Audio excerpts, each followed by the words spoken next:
If you get to the point where your foundation is crumbling, you've done multiple years of neglect to the home. Typically, how that works is either the concrete was poured at a very low PSI, so it don't have the strength in it. It did not have enough rebar in it.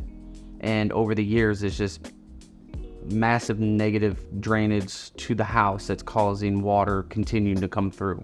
So depending on if the crumbling is from a massive amount of water or the structural settlement, depends on how you correct it.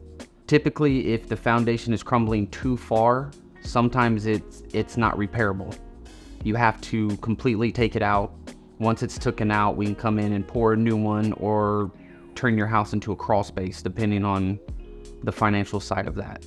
Secondly, if it starts to crumble, the best method is to excavate the wall out, reduce all that hydrostatic pressure on that wall, waterproof it, and then backfill it. Once that does, you're taking that water pressure that's coming through and the water that's trying to run through that soil or that concrete away from the wall, and that's going to reduce the crumbling that's happening.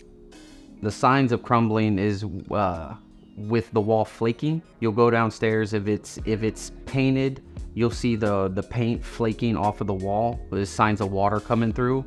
And typically people put in what's called dry lock, which is a waterproof paint is what they call it. It's basically a moisture barrier. It does nothing with waterproofing except hold the water onto the concrete, and that's what gets it to start flaking off. So it comes off and it turns into like a sand substance on the ground.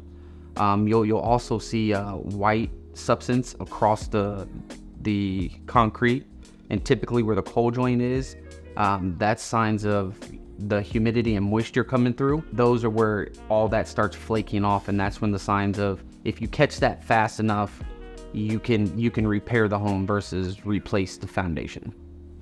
The steps to repair the foundation: the first step is to excavate the soil away from the house. We have to have 2.5 to 3 foot of clearance from the foundation wall to the existing soil in the yard itself. The reason for that is once we get all that done, we come in and waterproof, we seal the cracks and make everything tight and sealed. We put a new drain tile in to allow the water to get away from the house.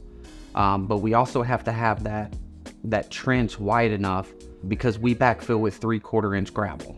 The gravel isn't there for the waterproofing aspect. It's there to act as a crushed barrier. So that trench has to be wide enough so that soil that is undisturbed on the other side, as that expands and attracts with the water itself, that gravel moves and adjusts and absorbs that pressure.